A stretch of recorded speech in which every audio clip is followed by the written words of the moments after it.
పెట్టాను. మళ్ళీ మొన్న ముఖ్యమంత్రి అయిన తర్వాత హంద్రీ నీవా నేనే పూర్తిగా ఫోకస్ చేశాను. తమ్ముళ్ళు మీరు ఒకసారి చూస్తే జీడిపల్లి ప్రాజెక్టును పూర్తి చేశాను. చెర్లోపల్లి పూర్తి చేసి నేనే వచ్చి ఇక్కడ ఇనాగరేట్ చేశానా లేదా అని మిమ్మల్ని అడుగుతున్నా. మారాల రిజర్వాయర్ పూర్తి చేశాం. గొల్లపల్లి ప్రాజెక్టును పూర్తి చేశాం. మీరు ఒక్క విషయం గుర్తుపెట్టుకోవాలి, చరిత్ర కూడా ఎక్కడ నీళ్లుంటే అక్కడ నాగరికత ఉంటుంది, ఎక్కడ నీళ్లుంటే అక్కడ అభివృద్ధి ఉంటుంది, ఎక్కడ అభివృద్ధి ఉంటే అక్కడ ఉపాధి ఉంటుంది, మీకు మెరుగైన జీవన ప్రమాణాలు ఉంటాయి. ఈరోజు మీరు చూడండి, రాయలసీమలో నీళ్లు ఇచ్చాం కాబట్టి నేను ఇంకొక విషయం ఆలోచించాను. వర్షపు నీరుని భూగర్భ జలాలుగా మార్చాలని 10 లక్షల పంట కుంటలు దువ్విచ్చాను, ఫామ్ పాండ్స్ తవ్విచ్చాను. ఈ రెండే కాదు, ఎక్కడ పడితే అక్కడ చెక్ డ్యాములు కట్టాం. అదేవిధంగా బిందు సేద్యానికి 90% సబ్సిడీ ఇస్తే అనంతపూర్ రైతాంగం పంటలు పండించారు, బ్రహ్మాండంగా ముందుకు పోయారు. ఈ 5 సంవత్సరాలు నేను ఉంటే అనంతపూర్ మొత్తం జిల్లా అంతా సస్యశ్యామలం చేసి అనంతపూర్లో పండే పంటల్ని, కాయలు కూరగాయలు ప్రపంచం మొత్తం ఎగుమతి చేసేవాళ్ళం. దుర్మార్గులు వచ్చారు, ఒక్క పని చేశారా అని మిమ్మల్ని అడుగుతున్నా. గొల్లపల్లి పూర్తి చేసి కియా మోటార్ తీసుకొచ్చి కొన్ని వేల మందికి ఉద్యోగాలు ఇచ్చిన ఘనత తెలుగుదేశం పార్టీది, అవునా కాదా అని మిమ్మల్ని అడుగుతున్నా. ఇక్కడే పార్థసారథి ఉన్నాడు, ఆ రోజు ఎమ్మెల్యేగా ఉన్నాడు. నేను ఒకటే చెప్పాను ఆయనకి, ఈ పరిశ్రమ రావాలి, వైఎస్ఆర్ కాంగ్రెస్ పార్టీ అడ్డుపడతారు, ఏ మాత్రం ఆధారపడకుండా చేయమంటే అది పూర్తి చేశాం. ఈరోజు 12 లక్షల కార్లు ప్రపంచం అంతా తిరుగుతున్నాయంటే ఆ కార్లు తయారు చేసింది కరువు ప్రాంతమైన అనంతపూర్లో అంటే ఇది మనకు గర్వ కారణం.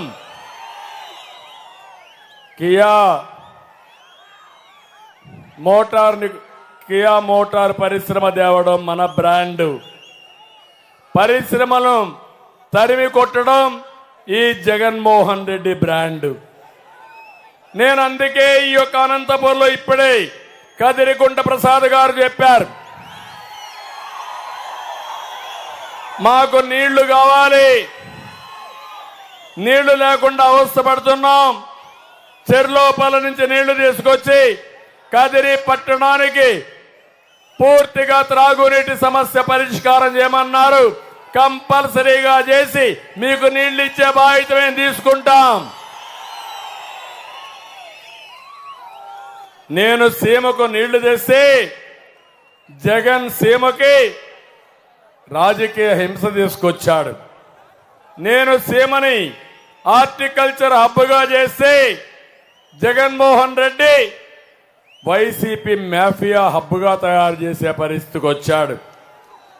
ఈరోజు మీరు ఒక్కసారి చూడండి, ప్రజాగణం సాక్షిగా అడుగుతున్నా, నేను చెప్పడం కాదు, మీరు చెప్పండి, రైతన్నలారా మీ బాగున్నారా అని మిమ్మల్ని అడుగుతున్నా.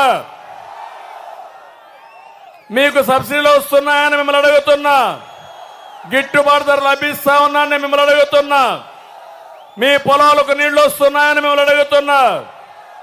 మహిళలు మీరు చెప్పండి, మీకు రక్షణ ఉందమ్మా అని మిమ్మల్ని అడుగుతున్నా. నిత్యావసర వస్తువులు అందుబాటులో ఉన్నాయా అని మిమ్మల్ని అడుగుతున్నా. యువత మీరు చెప్పండి, ఉద్యోగం వచ్చిందా తమ్ముళ్ళు అని మిమ్మల్ని అడుగుతున్నా. జాబ్ క్యాలెండర్ ఇచ్చాడా అని మిమ్మల్ని అడుగుతున్నా. మెగా డిఎస్సి పెట్టాడా అని మిమ్మల్ని అడుగుతున్నా. కార్మికులు కూలీలు మీరు చెప్పండి, మీకు ఉపాధి దొరుకుతా ఉందా, కడుపు నిండా తిండి తింటున్నారా అని మిమ్మల్ని అడుగుతున్నా. భవన నిర్మాణ కార్మికులు మీరు చెప్పండి, మీకు గుర్తుందా అని మిమ్మల్ని అడుగుతున్నా. పాపం ఉద్యోగస్తులు ఉన్నారు, అక్కడ కూడా పోలీసులు ఉన్నారు, అందున్నారు. ఏమయ్యా మీకైనా నెలవారీగా జీతాలు వస్తున్నాయా అని మిమ్మల్ని అడుగుతున్నా. మొదటి తారీఖు జీతాలు వస్తున్నాయని మిమ్మల్ని అడుగుతున్నా.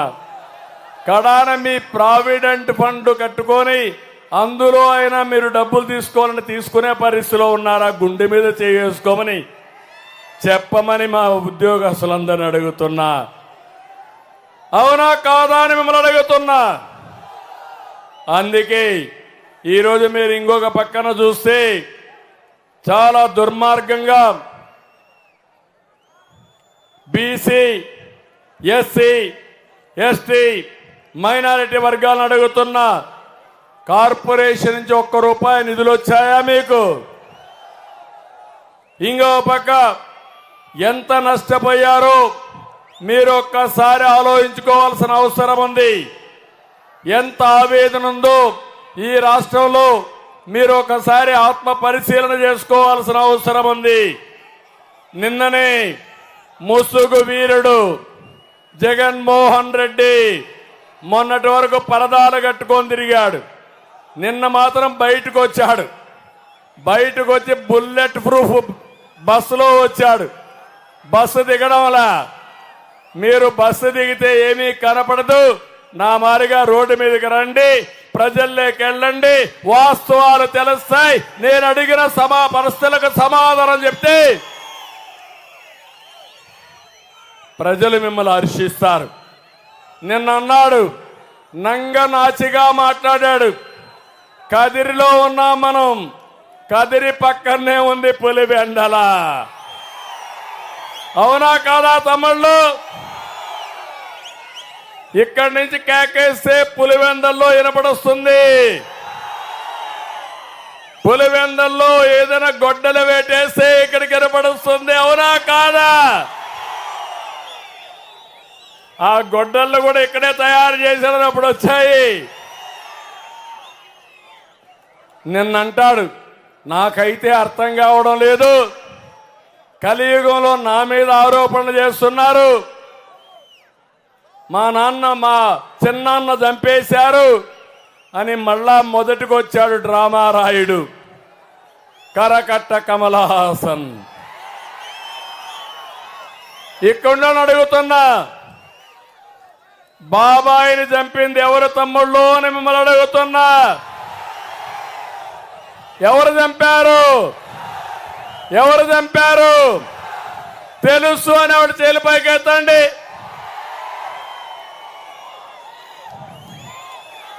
జగన్మోహన్ రెడ్డి అంటున్నాడు, ఏమన్నాడు తెలుసా? దేవుడికే తెలుసు, నేను ఏ తప్పు చేయలేదు, ఎవరైతే చంపారు అనే వ్యక్తి ఎవరు చెప్తే చంపామని కూడా చెప్పాడు అతను. ఆ దస్తగిరిని అతను చెప్పాడా లేదా? ఆ అవినాష్ రెడ్డిని పక్కన పెట్టుకొని, ముద్దాయిని పక్కన పెట్టుకొని, వాళ్ళ తండ్రి సమాధి దగ్గరికి వెళ్ళి బయటొచ్చి ఆయన సాక్షిగా అబద్ధాలు చెప్పాడంటే ఏమంటారు తమ్ముళ్ళు అని మిమ్మల్ని అడుగుతున్నా. ఇలాంటి వ్యక్తి ముఖ్యమంత్రి కావాలా అని మిమ్మల్ని అడుగుతున్నా. ఈరోజు మీరు ఒకసారి చూడండి, వివేకానంద రెడ్డి కూతురు తెలంగాణ హైకోర్టు వద్ద ప్రెస్ కాన్ఫరెన్స్ పెట్టింది. అప్పుడు ఆమె మాట్లాడినప్పుడు జగన్కు కొన్ని ప్రశ్నలేసింది. బంధుత్వాలకు అర్థం తెలుసా? చిన్నాన్న అంటే నాన్నతో సమానం. చిన్నాన్న చనిపోతే చావు వెనక కుట్ర నిర్ధారించలేదు. చిన్నాన్న కుమార్తె పైనే నిందలు వేయడం న్యాయమా? మీ చెల్లి కోర్టు చుట్టూ తిరుగుతుంటే అన్నగా మీకు బాధ్యత లేదా? నాపైనే కేసులు పెట్టి నన్ను వేధించడం ఇదేమైనా న్యాయమా? చిన్నాన్న చనిపోయి 5 ఏళ్ళు అయింది. 5 ఏళ్లుగా మీ ప్రభుత్వం ఉన్నా ఏం చేశారు? ప్రతిపక్షంలో ఉన్నట్లు మీరు మాట్లాడుతున్నారు. ఇది సరికాదు. మీరు చేయాల్సిన పని సరిగా చేయనందుకే నేను బయట రావాల్సి వచ్చింది. వివేకాను హత్య చేసిన వారిని రక్షణ కల్పిస్తున్నారు. హత్య చేసిన వ్యక్తి ఎవరు చంపించారో స్పష్టంగా చెప్పారు.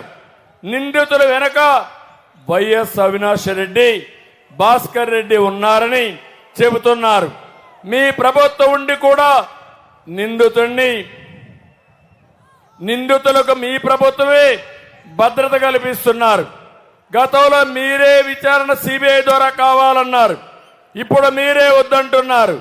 నిందితుడిని సిబిఐ చెప్తున్నా ఓటు వేయాలని మీరు అడుగుతున్నారు. మీ చిన్నాన్నని చంపించిన వ్యక్తికి ఓటు కోరడం తప్పు కదా జగన్ అని చెప్పి అన్నా అని చెప్పి అడిగే పరిస్థితి వచ్చింది. వ్యక్తికి ఓటు కోరడం తప్పనిపించడం లేదా? 5 ఏళ్ల అధికారంలో ఉన్న చిన్నాన్న గుర్తు రాలేదా? ఎన్నికలు రాగానే ఇప్పుడు చిన్నాన్న గుర్తొచ్చారా? సానుభూతి కోసమే ఎన్నికల వేళ చిన్నాన్న తెరపైకి తెస్తున్నారు. నేను పోరాడేది న్యాయం కోసం, మీరు పోరాడేది పదవుల కోసం. ఒక ఆడబిడ్డ ఆవేదన, మనసుండే మీరేం చేస్తారు తమ్ముళ్ళు అని మిమ్మల్ని అడుగుతున్నా. జగన్మోహన్ రెడ్డికి సపోర్ట్ చేస్తారా? సునీతగా సపోర్ట్ చేస్తారా అని మిమ్మల్ని అడుగుతున్నా. సునీతకు సపోర్ట్ చేస్తాను వాళ్ళు చేలిపైకి ఎత్తండి. జగన్మోహన్ రెడ్డి చెప్పింది వాస్తవం వాళ్ళు చేలిపైకి ఎత్తండి. జగన్మోహన్ రెడ్డి చెప్పింది వాస్తవం మీరు నమ్మతారా అని అడుగుతున్నా. ఇలాంటి అన్యాయాలు చేసి, ఘోరాలు చేసి, నేరాలు చేసి ఆ నేరాలు మనపైన పెట్టాలని విఫల ప్రయత్నం చేసి మళ్ళా సానుభూతి కోసం ప్రయత్నం చేస్తున్నా అంటే ఈ రాష్ట్రం ఏమైపోతుందో అనేది నా ఆవేదన, నా బాధ. నేను అందుకే సవాలు విసురుతున్నా ముఖ్యమంత్రి గారికి. ప్రజలకు సమాధానం చెప్పాలి. హత్యా రాజకీయాలు కరెక్ట్ కాదు. ఎవరు హత్య చేసినా వాళ్ళని శిక్షించాలి. దానికి మీరు సిద్ధమా అని సవాలు విసురుతున్నా. తమిళలో ఇవన్నీ ఒక ఎత్తు అయితే రంజాన్ మాసం అనగానే మనకు వచ్చేది ద్రాతృత్వం, ధార్మిక చింతనల కలయికే రంజాన్ మాసం. మన ఖురాన్ చెప్పేది పేదలకు సహాయం చేయమని. ఆ సిద్ధాంతాన్నే తెలుగుదేశం పార్టీ కూడా గట్టిగా నమ్ముతుంది. నేను అందుకనే మీరు చూస్తే ఎన్డీఏలో ఉన్నప్పుడే